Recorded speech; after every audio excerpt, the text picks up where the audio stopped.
to proceed with this next meeting of Sector A.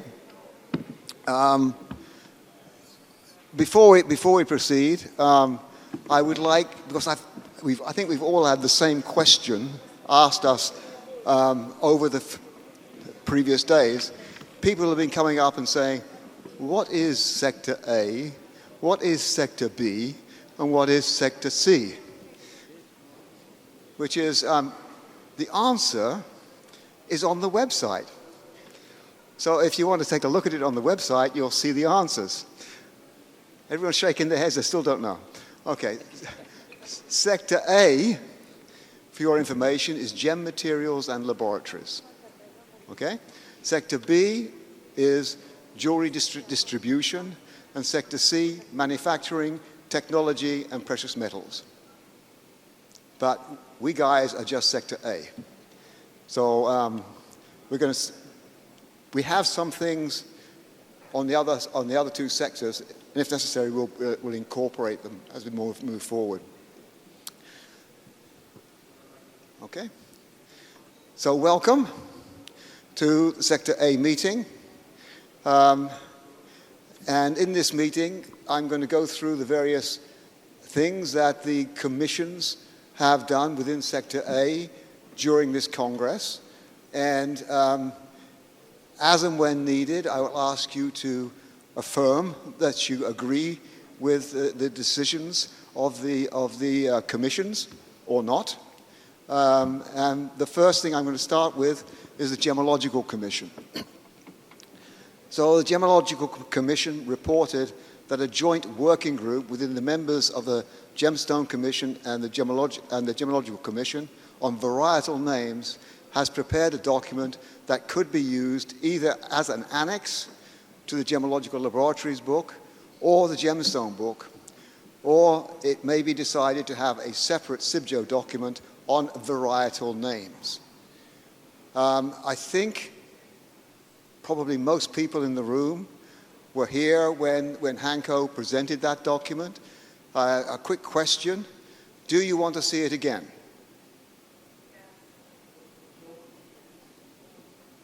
Okay.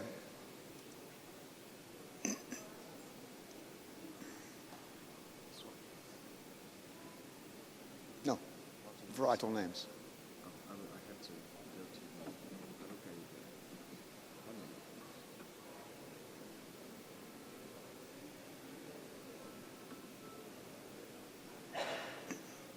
Okay, this is the document, and I think I'm just repeating Hanko's explanation of this document. We have an organization called the IMA, the International Mineralogical Association, who dictate the species of minerals, but also who refuse to enter into the realm of varieties. And unfortunately, or fortunately for us, in the gemstone world, we deal mostly in varieties. And the task force that was set up was to try to find a method in which we can create varietal names, for example, eventually, from trade names or commercial names. And Hanko's team did a phenomenal job in laying all of that out in this document, which culminates in these tables that you'll see here. Now, I know that someone said to me a few minutes ago, I can't find agate. It takes me forever to find agate going through here. So I quietly reminded him that it's a PDF. And when you open a PDF, if you go to the top of the PDF, there's a search facility. Type in agate and it will come up for you. So it's really a very simple process. You can go through the document, find whatever you want. And we do congratulate Hanko and his team. Thank you, Hanko, for doing such a wonderful job with this document. Okay, so can we have, if anybody disagrees with approving this document to move forward, please say so now.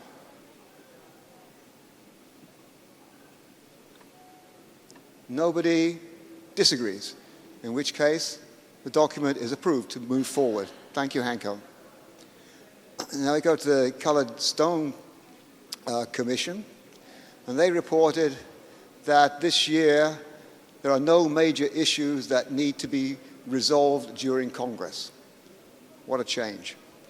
Harmonization of the CIBJO rules with the AGTA codes will be looked at carefully until the next round of changes, amendments to the gemstone book will take place. We're very happy to do that. The Commission is very happy to do that. Terry Coldham from Australia. Is Terry still here? Terry's out there at the back.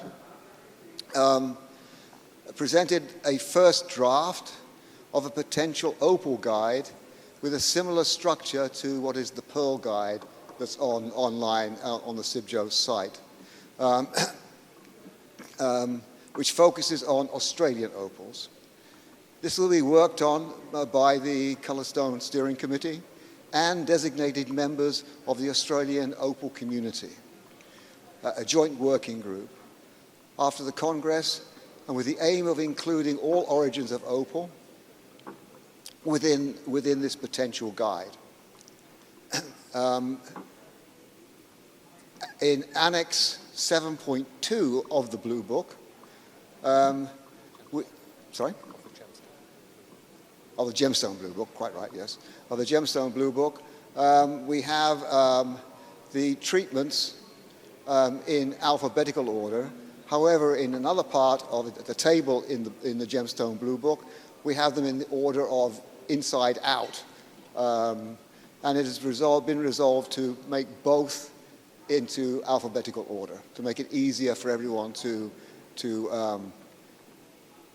reference. So for the Colourstone Commission, we don't have anything to vote on. We're just moving forward with the current plans. But thank you to the Colourstone Commission for doing a phenomenal job over the last few years. The Laboratory-Grown Diamond Committee, we've just been through all of that wonderful presentation. I don't think I need to say any more. Just wow, incredibly wonderful job. And thank you to Wesley and the entire team for doing us proud, so to speak. On the Coral Commission, Enzo has reported that there will be only minor spelling and grammar edits to the Coral Book this year. For next year, the Coral Book Steering Committee will look into the issue of eliminating any inconsistencies with the other blue books regarding the general and specific disclosure of treatments. So again, for the Coral Commission, there's nothing to vote on. We just have a work item that will be worked on over the next year to iron out those discrepancies. For those that are not aware of these discrepancies, in case you haven't been in the meetings, the Colourstone Commission moved forward, and it's online in their Blue Book, to declare all treatments equally. And specifically. Equally and specifically. Yeah. That is what the Coral Commission will work on in the coming year. The Diamond Commission reported that there are only spelling and grammar mistakes that will be corrected in the Diamond Book. After that, there are no edits this year. Wonderful. He informed also at the same time about the presentation of a working draft of ISO standard 6893 for the inspection of batches of small diamonds. So that's a work in progress. Again, nothing to vote on there. Yeah, no, I messed up my book. Okay. For the Pearl Commission, it was reported that the edits that have taken place over the last 2 years now need to be voted on by this Sector A, accepted or not. Do you want to see the edits? Someone wants to see the edits.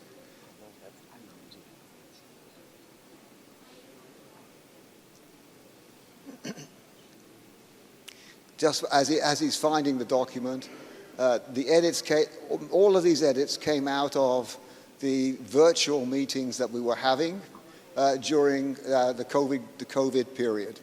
And most of the edits, there are some textual edits, most of the edits are to do with species, name changes in species and so on. So nothing dramatic in terms of trading.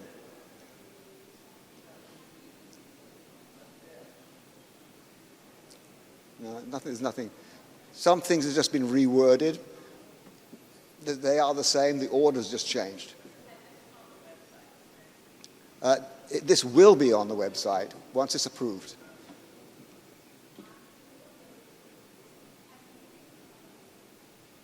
And just a note of warning here, we could be here for the next hour because the Pearl book is probably the biggest book in the series. So there's a heck of a lot of pages there. But I don't think it's necessary to go through the whole thing, unless you want us to. We don't need to? Good. Okay, so can we have then an indication of, does anyone not want these edits to go forward? Disapprove? Nobody's disapproving, in which case we will formalize the edits and put them through to the board of directors for their approval before it goes onto the website. Thank you for your patience there.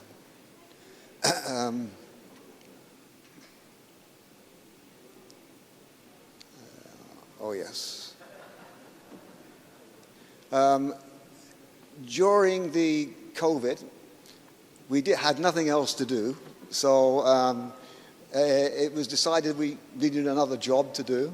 So we formed another committee to look at the way pearls are farmed or harvested, both natural and cultured. And at the outset, we were talking about sustainability and so on. During the process, sustainability became a word that was probably best left on one side. And we've produced a document. You got it there? Yeah. It's not showing. The document's not showing. That's a shame. But the document is in the digital binder if you need to see it. Okay? Because we have a oh no, it's on screen. It's on screen. It's not down there. Oh, okay, okay. So the document that has been come up with by this special committee is now entitled Social, Environmental, and Economic Impact of Natural and Cultured Pearls.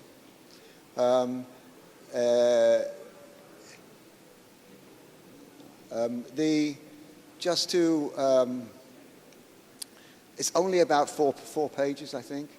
But the key element, can you go to the last page? That's it, yeah. The key element from all are the questions that that committee is recommending, if you're interested in these things when you're buying pearls, the questions they recommend you ask from your suppliers. If you're concerned with social, environmental questions. So community, pollution, biodiversity, and climate are the key headers. And we have 3 questions to ask your suppliers if that is what you want to do. Okay, so it's an advisory document, and it is the first. It's very similar in many respects to what the lab-grown diamond committee was speaking to. What I need now is to know if anybody objects to this document being put forward to the board. Does anybody object to this document? No? So we can put this forward to the board. It's so passed. Thank you very much. The next thing is we have been very remiss, and I apologize to all those people that are involved, in putting forward the translations to the Pearl Guide. The Pearl Guide that's on the site is all in English. And we have translations in Thai, which came from GIT, did a fantastic job of translating it into Thai. And I believe it's on GIT's site, is that correct? Yes, it is. Yes, thank you. And we have it in French, but I think we need to do a little bit of tweaking of the French, I'm told. And we have it in Japanese. So I would ask the members present if they object to putting these documents forward to the board for eventually going on the site, with a proviso that with the French version we just need to confirm that the tweaks have been done. Any objections? No objections? So passed. Thank you very much.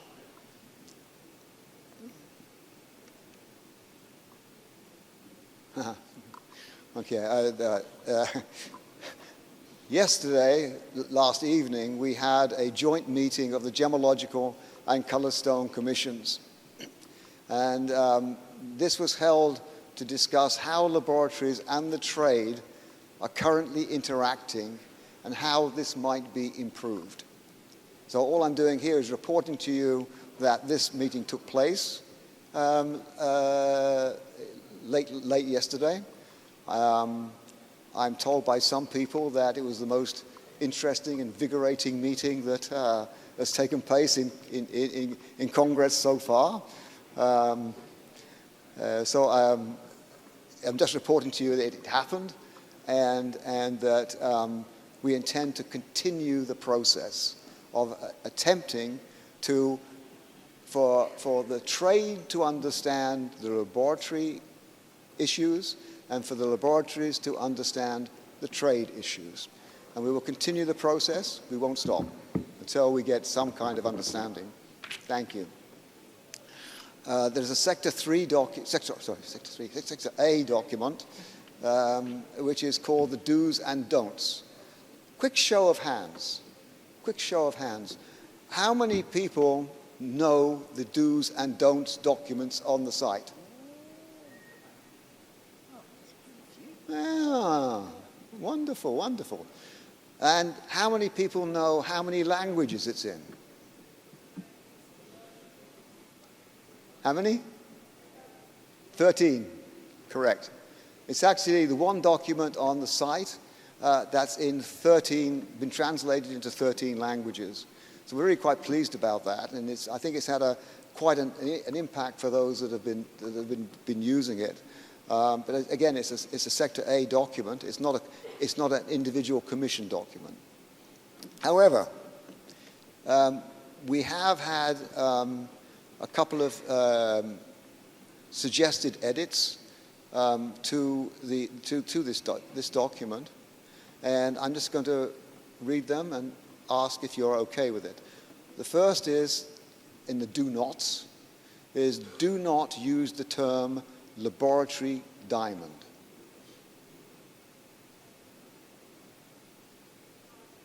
That's a suggestion. Is that one of the do nots? Do not use the term laboratory diamond. Exactly. Yeah. You have to use use laboratory-grown diamonds instead of laboratory diamond.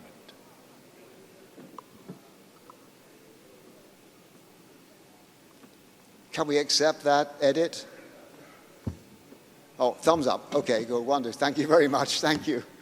Another one is, do not use the term LGD as an abbreviation for laboratory-grown diamonds. Now, what I have in my note here is that this suggestion is under debate, as it is used as an abbreviation on jewelry tags, for example, in Japan. On the other hand, there was consensus that the abbreviation LGD alone will not be enough to present a synthetic diamond to a customer. So we have to figure out the wording there simply because it's convenient to have a tag or even an engraving inside a ring that is just LGD so that the salesperson can understand what's in the item.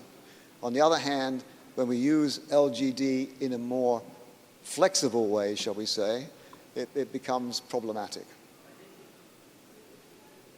So no vote on that. Is under discussion. And if anybody has an opinion on that, please let us know so we can move that forward. Again, it's a Sector A document. And there has been a suggestion to change the word as, AS, into because in the following sentence. Do not use the term cultured and cultivated, thank you, and cultivated when referring to synthetic stones.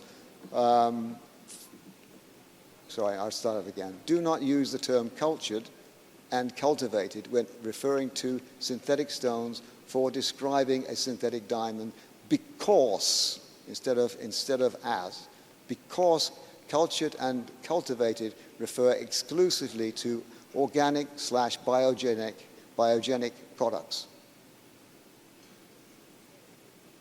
You okay? Oh, I like this one. We're online. Thumbs up, you know. Thank you very much. Okay, wonderful. That's so approved.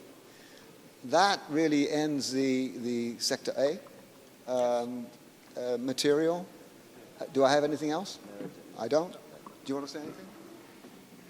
Well, the only thing that's left to be said, I think, is that this year we really had a very smooth working situation in the commissions, and I think it's thanks to the fact that we only change the blue books every 3 years. That gives the commissions a lot of time ahead to prepare it properly and to have discussions in the Congress very smoothly moving on.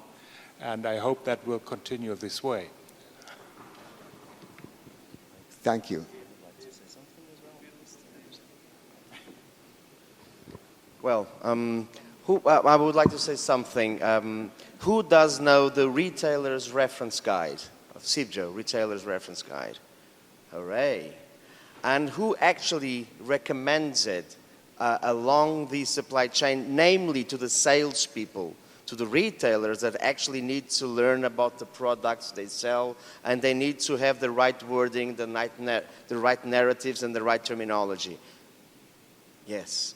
And I think it's an underrated document. I think we should, as an organization, understand and acknowledge the importance of the contents of that document. It is richly illustrated.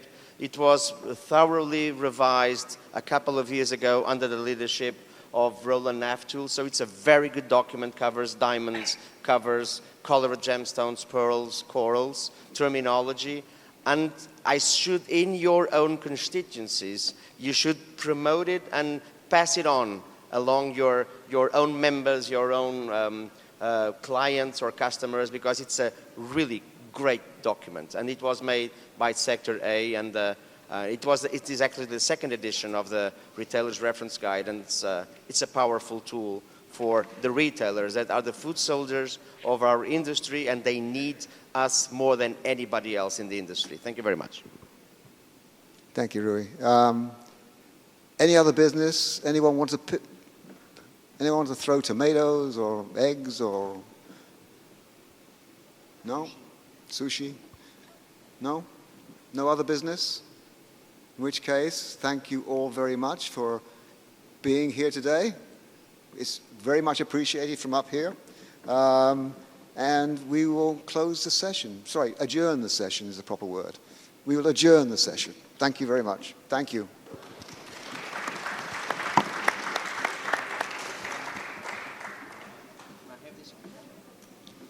What did you do? Just a minute I'll take before you all leave for the lunch. I would request, firstly I would thank the people on the dais. Thank you so much for marking all the words. Prahlad sir is here already, and I would request Mr. Rahul from Sequel Logistics to please take over the stage. And of course our president, Gaetano sir, please join us.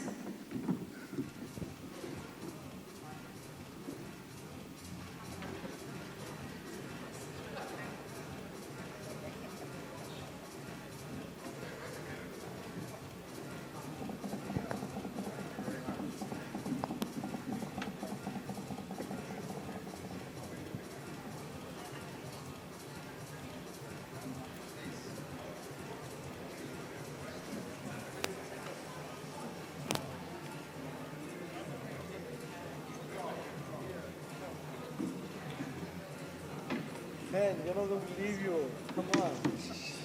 Okay?